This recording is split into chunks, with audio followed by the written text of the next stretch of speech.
नमस्कार। दिल्ली में और दिल्ली सहित पूरे देश में ओमिक्रॉन जो वायरस है, कोविड का वेरिएंट है, उसका ग्राफ लगातार बढ़ रहा है, उसके केसेस की संख्या लगातार बढ़ रही है। पर अच्छी बात यह है कि इंटरनेशनली जो ट्रेंड अभी तक देखने को मिले, उनसे हमने सबने बहुत कुछ सीखा देश में, और उससे ये भी समझ में आया कि ओमिक्रॉन कैसे बिहेव कर रहा है, उसका कैरेक्टर क्या है।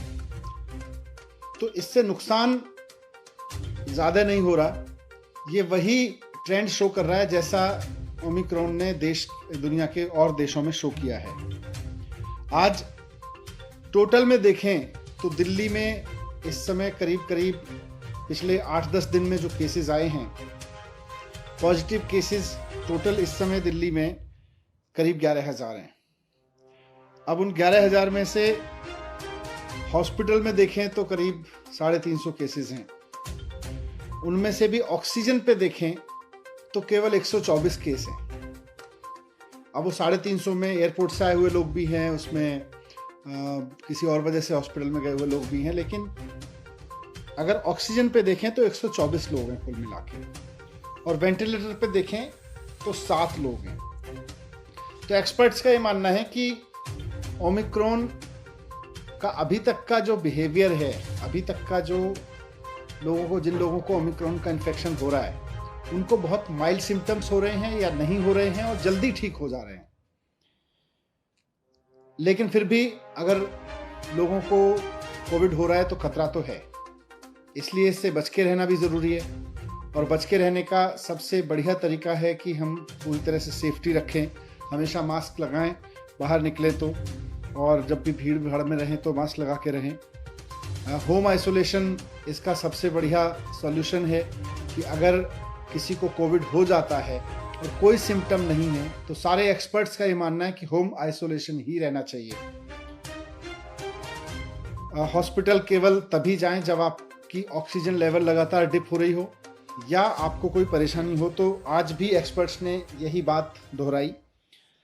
लेकिन बढ़ते हुए केसेस को देखते हुए सरकार भी इस बात को लेकर चिंतित है कि ये बहुत तेजी से ना फैले। इसको जितना नियंत्रित किया जा सके, क्योंकि इसकी कोई डायरेक्ट दवाई तो है नहीं, तो इसको जितना हम नियंत्रित कर सकें, इसके बढ़ने की स्पीड को जितना हम नियंत्रित कर सकें, उतना हम इसको ठीक से मैनेज कर सकते हैं।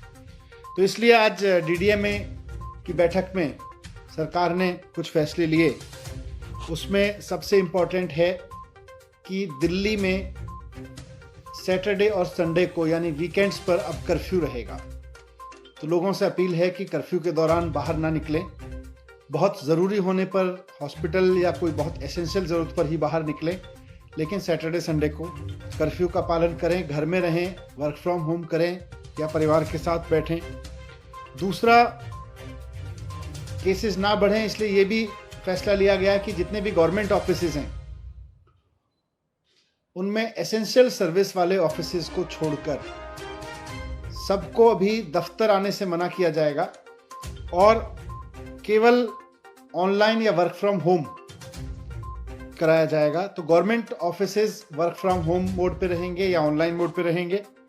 प्राइवेट ऑफिसेज को 50% अलाउ किया जाएगा, वो 50% कैपेसिटी ऑफलाइन रखें और 50% ऑनलाइन या वर्क फ्रॉम होम रखें।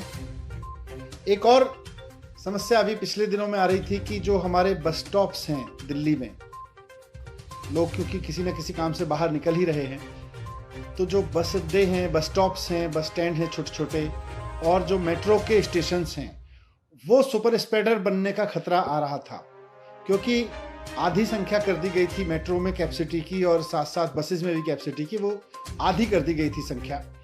और उसकी वजह से मेट्रो स्टेशंस पर बहुत लंबी लंबी लाइनें लग रही थी, बस स्टॉप्स पर बहुत लंबी लंबी लाइन लग रही थी, वहाँ भीड़ हो रही थी, कई जगह भीड़ अनियंत्रित भी हुई, और ऐसे में कोरोना ओमिक्रॉन जो है वो सुपर स्प्रेड हो सकता है वहाँ से। इसलिए इसको देखते हुए ये भी फैसला लिया गया कि बसें और मेट्रो पूरी कैपेसिटी पे चलेंगी, लेकिन एक भी व्यक्ति को बिना मास्क के अंदर अलाउ नहीं किया जाएगा। तो अगर आप बस में जा रहे हैं या मेट्रो में जा रहे हैं तो बिना मास्क के आपको किसी भी कीमत पर अलाउ नहीं किया जाएगा। ना सिर्फ चढ़ना बल्कि वहां यात्रा करना भी अलाउ नहीं होगा। लेकिन बस और मेट्रो अब फुल कैपेसिटी पे चलेंगे, ये भी डिसीजन लिया गया। एक बार फिर से मैं कहूंगा कि घबराएं नहीं, घबराने की जरूरत नहीं है। मास्क को एक हथियार बनाएं, साथ साथ बहुत जरूरी हो तभी घर से बाहर निकलें, और जब निकलें तो अगर मेट्रो या ट्रेन से बस से जा रहे हैं तो उसमें भी ध्यान रखें कि मास्क लगा के चलेंगे। लेकिन सैटरडे संडे पूरी तरह से कर्फ्यू रहेगा। नहीं, रात में तो लगातार चल रहा है, ये दिन में भी रहेगा। एसेंशियल सर्विसेज पहले से पिछले 2 साल से लगभग चल रहा है, तो खाने से लेके और मेडिकल से लेके और पुलिस और इस तरह की जितनी भी चीज़ें हैं एसेंशियल सर्विस में, इमरजेंसी सर्विसेज में, फूड आइटम, सब्जी और ये सब को नहीं रुका।